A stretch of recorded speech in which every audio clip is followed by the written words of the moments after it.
Bonsoir à tous.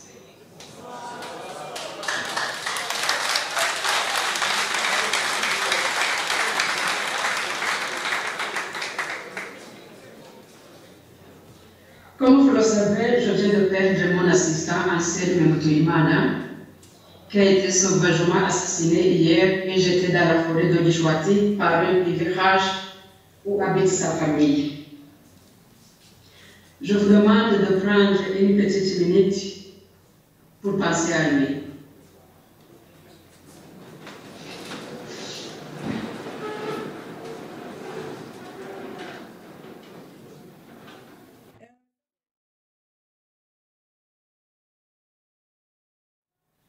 Je vous remercie.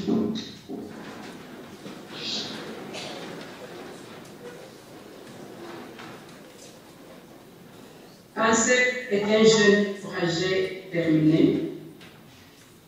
Il venait de passer 6 ans en prison. Il est sorti juste 2 mois avant la libération. Il sera inhumé demain à 10h à Maroko.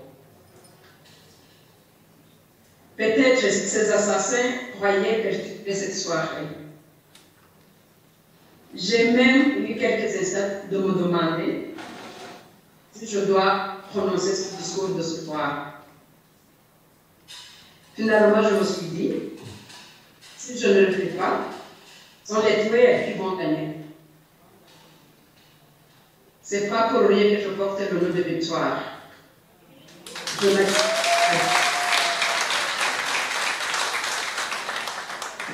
Je n'accepte pas la défaite. Le bien doit remporter contre le mal. Donc, on a dit à ce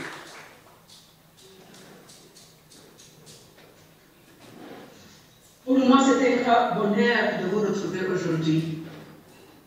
J'attendais impatiemment cette journée pour vous remercier, tout cœur, pour cette noble initiative de créer le prix qui est décerné à l'occasion de la Journée internationale de la femme, il y a maintenant 9 ans. Vous avez immortalisé notre lutte pacifique pour la démocratie et la réconciliation effective du peuple opprimé. Je me rappelle quand la nouvelle de la création de ce prix portant mon nom a atterri en prison, la réaction a été un peu plus épidermique. Malgré tout ce qu'on a fait, les gens pensent toujours à toi et font tout pour que le monde ne t'oublie pas. Il est vraiment difficile de trouver des mots appropriés pour vous exprimer toute ma gratitude. Je ne peux que dire très simplement, merci. Merci infiniment. Je profite de cette occasion aussi pour remercier les lauréats de ce prix. Si vous avez décidé de leur décerner ce prix, c'est qu'ils le méritent. Toutes mes félicitations.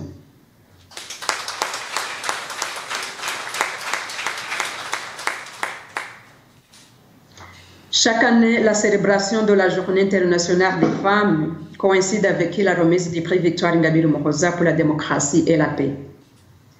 Ce qui m'a fait beaucoup de plaisir est que ce prix symbolise la lutte pour la paix et la démocratie. Un combat dont les femmes doivent porter le flambeau, surtout dans notre région des Grands Lacs d'Afrique. Lors de la Journée des femmes en général, nous nous attendons à faire l'obéissance sur la situation des femmes dans la société et de revendiquer plus d'égalité en droit avec les hommes. À ce qui me concerne, je trouve que ce prix nous invite, nous les femmes, à dépasser le cap de revendication et d'entrer dans la lutte pour nos droits en tant qu'humains. L'article 1er de la Déclaration universelle des droits de l'homme stipule que tous les hommes naissent libres et égaux, en dignité et en droit. Ils sont doués de raison et de conscience et doivent agir les uns envers les autres dans un esprit de fraternité. Je crois que c'est La Fontaine qui a dit que les plus forts dominent souvent les plus faibles. Mais je ne sais pas d'où vient l'idée de ceux qui disent que les femmes sont du sexe faible et qui veulent que nous restions enfermés dans cette optique en revendiquant que nous devons être égaux aux hommes, alors que la Déclaration universelle des droits de l'homme affirme bien que tous les hommes sont libres et égaux, quelle que soit leur nationalité, leur sexe, leur couleur de peau, leur religion. Si nous analysons la genèse de la journée des femmes, je vais citer ici l'exemple des femmes en Russie. En 1917, alors que des millions de soldats sont morts pendant la guerre, les femmes choisissent la fin du mois de février pour faire grève et réclamer du pain et la paix. 4 jours plus tard, le Stade a abdiqué et le gouvernement provisoire accorde le droit de vote aux femmes. Cette expérience donne raison aux différents chanteurs qui ont dit que ce que femme veut, Dieu le veut.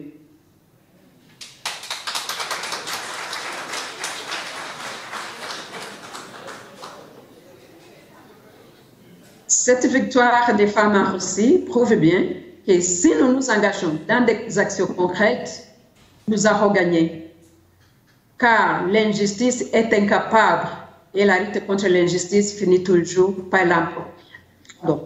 Car l'injustice est inacceptable et la lutte contre l'injustice finit toujours par l'emporter.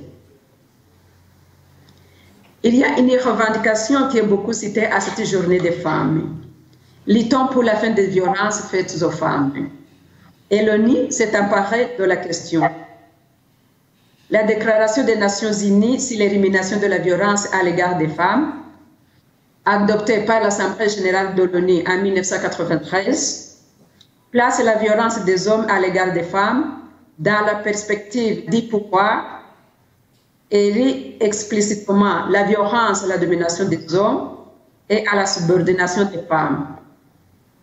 Encore une fois, je vous invite, mes chers sœurs, à vous mettre debout, car personne d'autre ne va combattre pour nous. Je vous rappelle que l'ONU, qui a adopté cette déclaration, a plus de 1020 hommes armés dans l'est de la RDC. Pourtant, c'est dans cette partie du monde où on parle du terrorisme sexuel. Aujourd'hui, quand on parle du terrorisme, ces pays qui se disent forts envoient des avions de combat, des chars et des troupes. Ceux qui ont inventé ce mot terrorisme sexuel croyaient émouvoir ces puissances. Mais s'agissant de la RDC, ces puissances n'ont pas fait grand-chose. Elles étaient beaucoup plus intéressées par le sous-sol de ce pays. Tout le monde sait bien aujourd'hui que le viol dans l'est de la RDC est devenu une arme de guerre pour détruire une population. L'année passée, quand le docteur Mukwege a reçu le prix Nobel de la paix, je me suis dit que la question de viol à l'est de la RDC allait en fait être en meilleure place sur les agendas de ces pays qui nous parlent du respect des droits de l'homme et particulièrement les droits des femmes.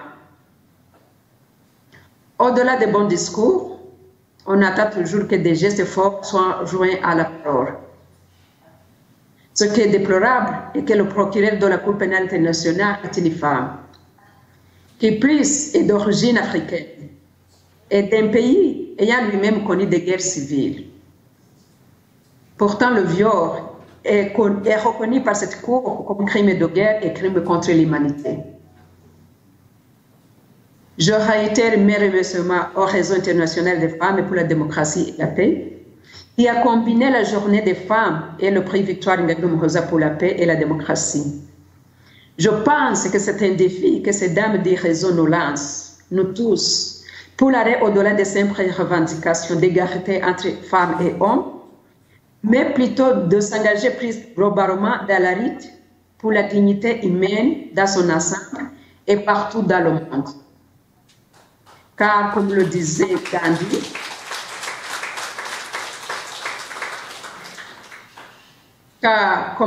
Gandhi, une injustice commise n'importe où dans le monde est une injustice commise contre toute la planète. Que Dieu vous bénisse. Je vous remercie. Merci beaucoup. Merci beaucoup, Madame Victoire Ingabire, pour ce courage que vous nous donnez. Merci. Merci.